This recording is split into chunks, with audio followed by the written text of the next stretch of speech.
Yo, what is up guys? Sindel Prince here, back with another video, and today I'm going to be giving my Magic the Gathering EDH deck tech on Kodama of the East Tree and Brinelin the Moon Kraken with Keruga the Macro Sage's companion. So, to start, we're playing good Simic engines. Let's start with the commanders here. Kodama of the East Tree. This is 4 and 2 green for a 6/6 spirit legendary creature, has reach and partner. And whenever another permanent enters the battlefield under your control that wasn't put into play off of specifically this Kodama's ability, put another permanent from your hand into play with equal or lesser mana cost. Or mana value, I guess now. And then we have Brinelin here. 6 and 2 blue for a 6/8 legendary creature Kraken. It has partner as well. And when it enters the battlefield, or you cast a spell with 6 CMC or greater, you get to return target non-land permanent to its owner's hand. So pretty much the idea of this deck is you're going to be wanting to play big things, so you can put some extra stuff in with Brinelin, or some extra stuff in with Kodama, and you're going to want to bounce some stuff with Brinelin. This way you're able to control the board a little bit, get some huge power swings in, get a lot of advantage. Now we're going to play Keruga the Macro Sage as a companion in this deck, because you want to be playing a ton of big stuff anyway.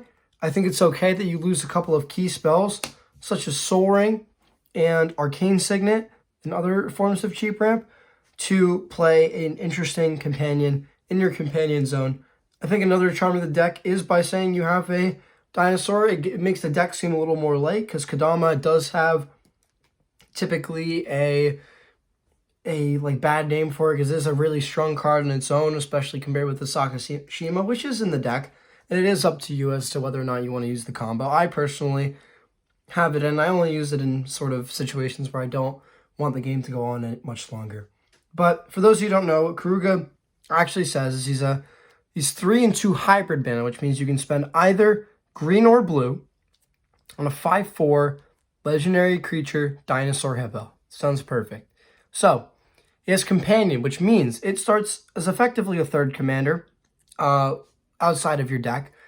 But the only reason you're able to play this is because your starting deck contains only cards with CMC 3 or greater, as well as lands. So, the way companion works is you have them in your zone with your companions, or with your commanders.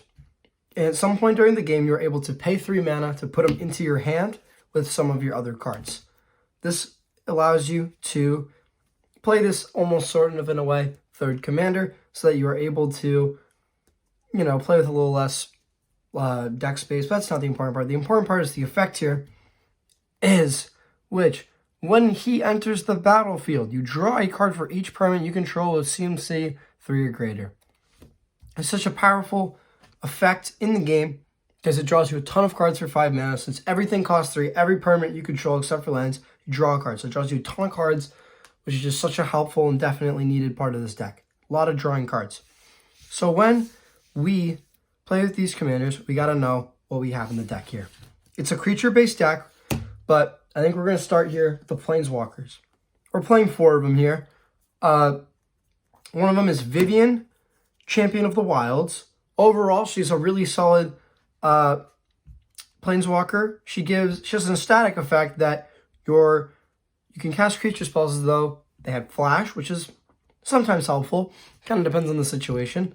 She has a +1, which can give target creature vigilance and reach, and a -2 that lets you look at some top cards of your library to put one of them face down and you're able to cast it. She can give you some card advantage.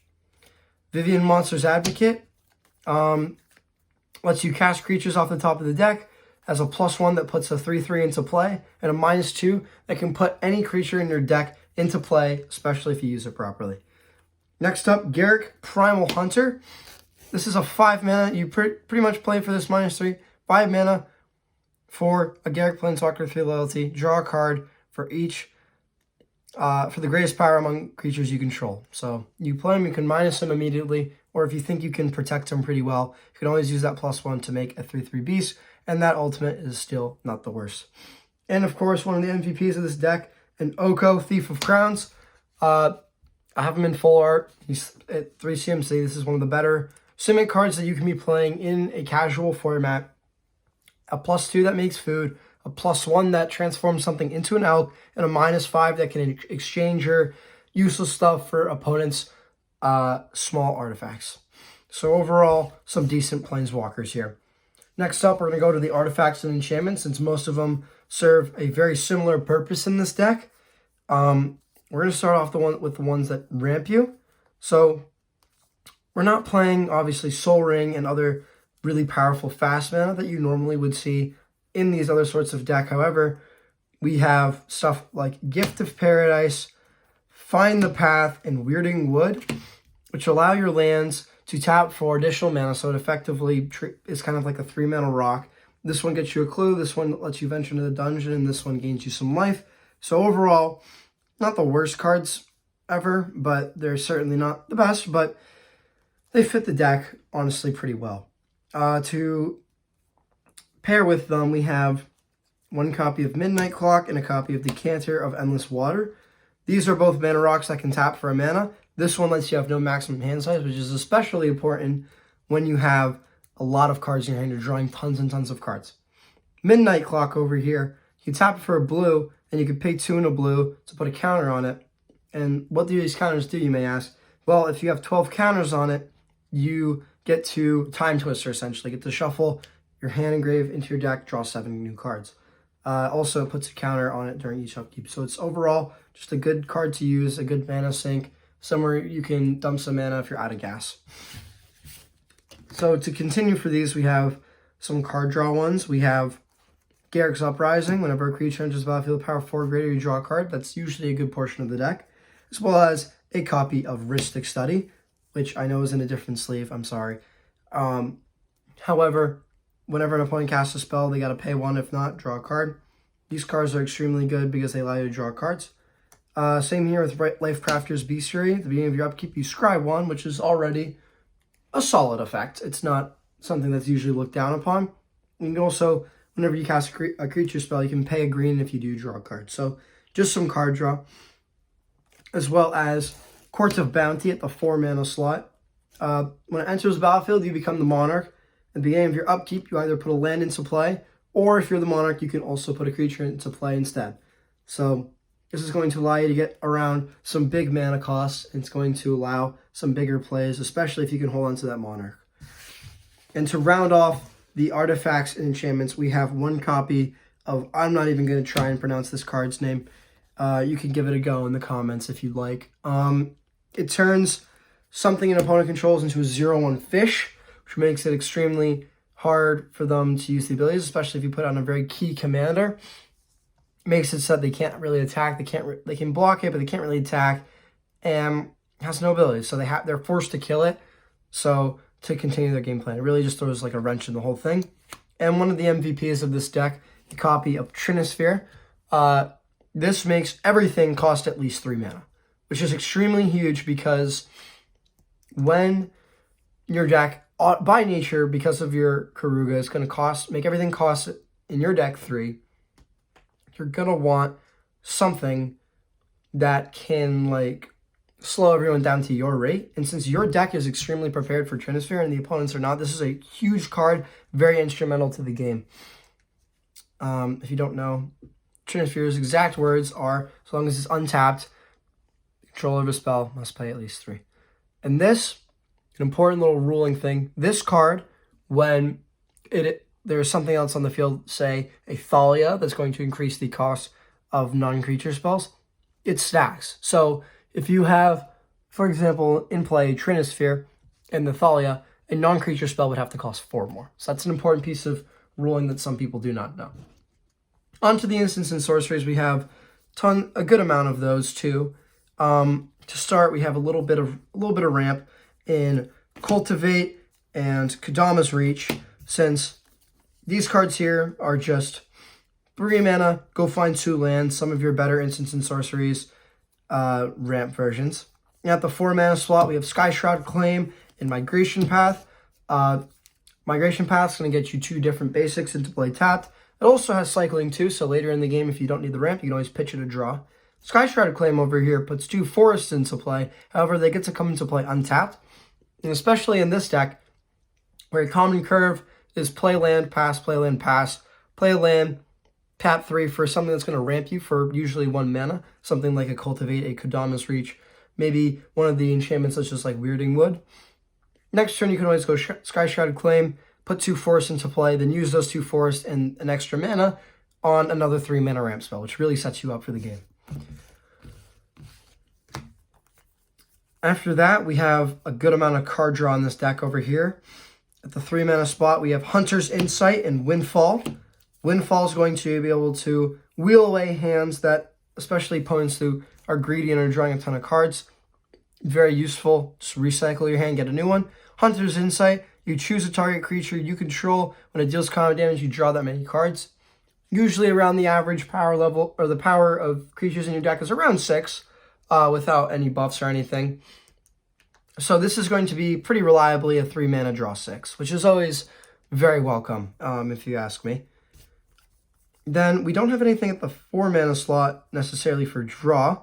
However, we do have at the 5 mana slot Shamanic Revelation and Return of the Wild Speaker. Return of the Wild Speaker says the important part of it is draw cards equal to the greatest power among non-humans you control. Again, that's usually about 6, but it also has a second mode where it can give your non-humans a +3/+3 buff until end of turn. So this could either be some sort of a finisher, or it can be a pretty good draw card. It's at instant speed as well. Shamanic Revelation, 5 mana, you're going to draw a card for each creature you control.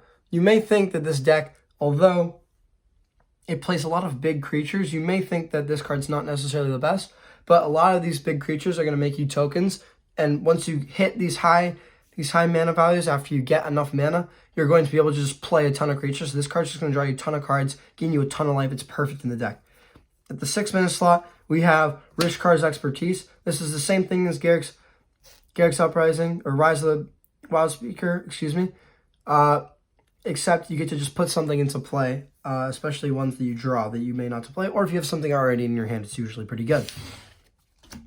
For removal, we have 1 copy of Beast Within and 1 copy of Raven Form. Beast Within, it's a classic 3 mana instant, destroy target creature. Its controller creates a 3/3 green beast. It's a permanent, so it's very, very flexible removal, can get rid of almost anything. Raven Form's pretty similar in this deck. It gets to exile something. However, you can also pay 2 and exile it and foretell it, which means on a later turn you can pay 1 blue to activate the same effect. So foretell is a pretty good thing to get around the sort of restrictions of Keruga, so that you can pay 2 and exile it instead. So on turn 2, you can have a piece of removal for a later turn. The 4 mana slot, we have a Whelming Wave, which is just a 4 mana, return all creatures to their owner's hands. This deck plays a ton of octopuses, krakens, leviathans, and those kinds of sea creatures. So this is not going to bounce some of those to your hands. However, it is going to return your Kodama to your hand. And also, in another world, you can always have your Keruga, and this could bounce your Keruga to your hand so that you can draw some extra cards. And then we have a couple of miscellaneous cards. We got 5 mana for an Overwhelming Stampede. Gives your creatures a huge buff, especially if you have a pretty wide board. You can't really figure out how to close it out. Also gives Trample and Thunder turn, so it's a great finisher.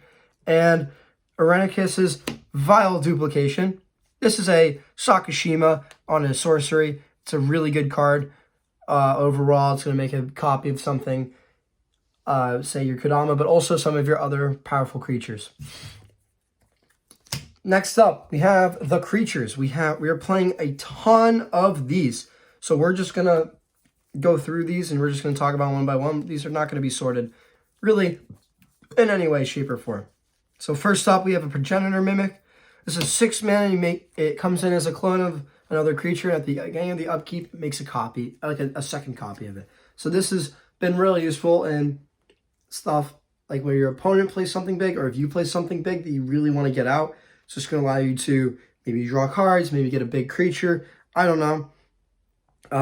This card is extremely good. Garruk's Pack Leader. It's whenever a creature power 3 or greater enters the battlefield, you draw a card on a 4/4 stick. It's already really good. We love drawing cards in this deck. Everything's big in this deck, so it's going to draw you a ton of cards. Solve the Harvest, 6 mana. Whenever another non-token enters the battlefield, you draw a card on a 6/6 with trample. It's so broken. Holy Power Creep on Colossal Dreadmaw. 3 mana. Farhaven Elf. When it enters the battlefield, you go find a basic, you put into play tapped. Good piece of ramp, especially at that 3 mana slot, which is just exactly what the deck wants. 4 mana here gets you a Beast Whisperer. Whenever you cast a creature spell, you draw a card. So again, playing a ton of creatures, this one's going to draw you a ton of cards. Arcanus the Omnipotent at 6 mana. This card is not good. I'm going to tell you this now. If you can't find one, don't buy one. It's not worth it. But it's a pet card of mine. It's a 3/4 for 6 mana. Tap to draw 3 cards. Not the best card, but it's always something a little more fun, a little more interesting than some of the other things that you can be doing. 3 mana here gets you a Gwena, Eye of Gaia. This is a crazy ramp spell at 3 mana. It gets you 2 mana. It can also pump itself up, untap itself. It's just a crazy card overall. Next up, we have Coma the Cosmos Serpent at 7 mana. Yes, this is a foil Coma. This card is crazy. It's a 7 mana 6/6, makes a ton of tokens, protects itself, taps stuff down. It's just a crazy card. 5 mana gets you an Emoti, Celebrant of Bounty. This is going to give your big spells a cascade. This could be one of the considerations as your commander. However, whatever floats your boat, I suppose. If you want to run her as the commander instead, I just think the charm of having 3 commanders is a little more funny. However, this could also double as that. 7 mana gets you a Dawnglade Regent. This is going to make you the Monarch when it comes into play. And as long as you're the Monarch, you get an asceticism kind of effect. It's pretty decent. It's not the best thing that you could be playing. You could be playing asceticism. I'm aware. The card's stupidly expensive now. This card is perfectly fine. A 7 mana 8/8 makes you a Monarch, so it also draws you cards. It's always very welcome. 6 mana gets you an AC, Tyrant of Gyre Strait. Is 6 mana 5/5, is a Serpent, and it lets you play an additional land in each turn, and when a land enters, you draw a card. This card's really good because you're going to be playing a ton of lands in this deck, especially with stuff like Kodama. Allows you to just never really run out of gas after you're really storming off with all these permits. 4 mana here gets you a Slippery Bogbender. It's got Flash and Hexproof, and when it enters, you put a Hexproof count on something. So this can protect something of yours that you don't want dying, or if you just want to slam it down maybe on your turn at the end of someone else's turn, just to give like your commander or another one of your big funguses a Hexproof counter, because that's always extremely welcome. 6 mana gets you an Uvenwald Hydra. Enters the battlefield, it gets a land out of your deck, has crazy power and toughness equal to the number of lands, has reach. Really crazy card. Kira the Great Glass Spinner. It's a 3 mana 2/2 flying, and it gives all of your creatures, whenever it becomes a target of the spell, for the first time each turn, you counter it. It's crazy protection in this deck, especially at the 3 mana slot. 3 mana also can get you a Fierce Empath. When it enters the battlefield, you tutor for a creature with CMC 6 or greater. This can get you a variety of different creatures. It's a very good card in this deck. 5 mana can get you an Elder Gargaroth. This is a crazy card. It's a 5 mana 6/6 Vigilance, Reach, Trample. Already very good. And whenever it attacks, you make either a 3/3, gain 3 life, or draw a card. This card can do so many different things in so many different ways. It's a good blocker, good attacker. It does everything. It's perfect. Tadiova Benthic Druid at 5 mana is a 3/3. Whenever a land is battlefield under your control, you draw a card and gain a life. So this card allows you to draw tons of cards over the course of a game, especially with Kodama. Just keep putting lands into play, drawing cards, keeping your hand full. Gilnar, Caller of the Wirewood. If you don't like Kodama, this could also be a substitution. Since it's a 3 mana 1/2 mana dork, whenever it can tap for a green, and if it's spent on something with CMC 6 or greater, you draw a card. So overall, not bad if you want to keep the spirit of having 3 commanders, but maybe Kodama isn't for you. It's a little too powerful, or you don't have a Kodama, don't want to buy one. I always get that, different options. 3 mana here can get you a Reclamation Sage. Staple EDH card, especially in casual. 3 mana for a 2/1. When it enters, you destroy target artifact or enchantment. This card has a ton of utility in the deck, especially at that 3 mana slot. 3 mana can also get you a Glasspool Mimic. When it enters the battlefield, it becomes a copy of target creature you control. Not only is this a clone, and can clone anything pretty much in your deck, it also is a land on the backside that enters tapped. It's perfect for the deck. It's a land, it's a clone, it's perfect. Right here, we got 4 mana for Sakashima, of 1,000 Faces. This could be a substitution for Brinelin if you want the deck to be better, although Some people see Sakashima Kodama and think that the deck is already strong, so you might get targeted early on. And since the deck does come out kind of slow, like it could be a little problematic. However, if you want to throw it in, be my guest. This card's fine. I just don't like to combo in this deck because I like this deck to just be a little more fun. I know, Simic fun, that doesn't exist. Enters battlefield as a clone of anything, it negates the legend rule, has a partner. Good card. 3 mana can get you a Scoot Swarm as a landfall trigger, where when land enters, you create a 1/1 insect. However, if you have 6 or more lands, I believe, that 1/1 insect is actually a copy of Scoot Swarm. So you will have a ton of Scoot Swarms by the end of the game. It's like a game finisher. It could be a combo outlet, should you want a combo. Card's great. Next up, we got a 6 mana Spawning Kraken. It's a 6 mana 6/6. Whenever a Kraken, Leviathan, Octopus, or Serpent you control deals combat damage to a player, create a 9/9. This card triggers off itself. Obviously, as you can see, we've already been playing with a ton of Krakens and Leviathans and other sea creatures and stuff. So this card's going to make you a couple of 9/9s over the game. Those 9/9s can draw you cards depending on what cards you have in the field. So this card's always pretty good. 7 mana for a Scourge of Fleets. When it enters the battlefield, you return each creature your opponent can control with toughness X or less, where X is the number of islands you control. This is just like a sort of 6/6 or 7 mana 6/6 one-sided board wipe, which is always very welcome. 3 mana has a Wood Elves, which says when it enters the battlefield, you go find a forest card. There's a couple of utility forests you can get, but for the most part, you could just get like a basic forest if you need it, or like a Rimewood Falls, which can enter tapped if you're playing it on like turn 3, you don't have anything fall up. 4 mana can get you a Nimble-Claw tapped. This is just 4 mana for a tooth, but you can tap to untap two other target permanents. It is a once per turn, but you're not really abusing the ability anyway. So this card can just be a 4 mana that taps for 2 mana if you have 2 lands, or if you have better mana rocks or better creatures. This can give Vigilance that has so much utility in the deck. Now we're getting to some bigger stuff at the close. We have 4 mana for an Amphibian Mutineer. When it enters the battlefield, you exile target creature an opponent controls. They make a 4/3 Salamander. It also has Encore, which means that you can get a ton of them at some point. Next up, we got 5 mana for a Geo Golem.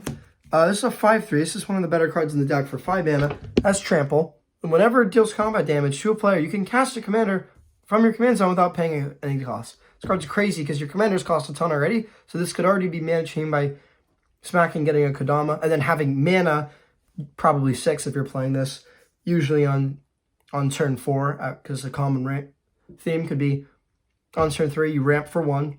Turn 4, you can use that extra 1 plus lands, Geode Golem. Turn 5, another land, or turn 5, you can swing, get Kodama into play, land, get another land, and you have 7 mana. That's just crazy, plus the Kodama trigger, so you're just cheating mana super early. This card's crazy. Now, to close, we got the biggest and baddest creatures in this deck. 6 mana we'll start off with. Rampaging Baloths. It's a 6/6 to trample, and when a land enters battlefield under your control, you can make a 4/4 green beast. This card's crazy in the deck because you're making you can make a ton of beasts over it because you're doing a ton of ramping. Beasts are good blockers, good attackers. They do a whole bunch of stuff. Could be a combo outlet again.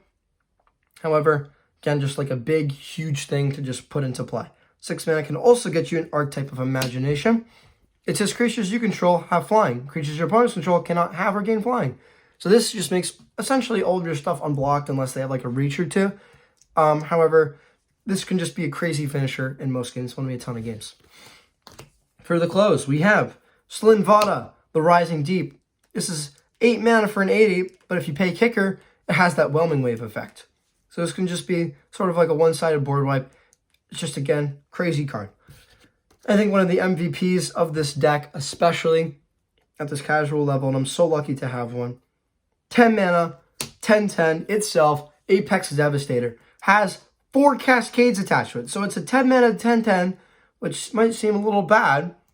However, this thing can cascade into 4 of your biggest things. You can just slam this thing and get 4 big bunguses. This thing is crazy in the deck. It makes so much mana cheat, and it just has so much stuff. I think from here, we're just playing about 35 different lands. You can take a look at the ones that I'm specifically playing. However, you can literally just be playing basics of any sort, maybe a couple of utility lands. But for the most part, I mean, this isn't like a very exciting mana base, nor actually a very good one, if I'm being honest. However, you do want to play a high volume of basics, since the deck can tutor out quite a lot at some points in the game. One that I will like to highlight is the Simic Growth Chamber, as this is a combo with your Kodama, as well as any landfall trigger that creates a token, such as, let's see if we can find it, a Rampaging Baloth. And I'll just go through it real quick, should you want to do it. You have to have your Kodama on the field, and your Rampaging Baloth on the field as well. You will play a Simic Growth Chamber, and you'll have a couple of triggers. The Rampaging Baloth, the Kodama, and the Simic Growth Chamber. I like to resolve the Simic Growth Chamber one first, to return to your hand. Then, Kodama, you can have that trigger if you want. If you have another land, put it into play off this, because you can't put the same thing into play off of it to prevent it from going infinite with itself. So you can put it in your hand. If you have another land, feel free to go put it into play as well. However, you want to resolve the Rampaging Baloth trigger here. Get a 4/4. I don't have one on me, sorry. And the 4/4 is actually a 0 mana costed creature. So the Kodama will see it, and it'll say, okay, I'm going to put something in with CMC 0. That could be this land that has CMC 0. And then you can go through the same thing. Simic Growth Chamber to hand, Kodama, maybe if you have another land. This thing, you get another 4/4. And you can just continue this to make infinite 4/4s. You don't have any way to give haste in this deck, though, so that could be a little problematic. However, for the most part, if you want to combo off, do it. But I honestly don't prefer it, because it's just a casual deck. It's a fun deck. You don't need to combo off all the time. Take a break from your close to CEDH decks. But to conclude, guys, this is Kodama, Brinelin, Keruga, Simic Bungus. I hope you guys enjoyed. I hope that this was a decently in-depth video for how short of a talk I was giving on each card. And I hope you guys have a good day. See ya.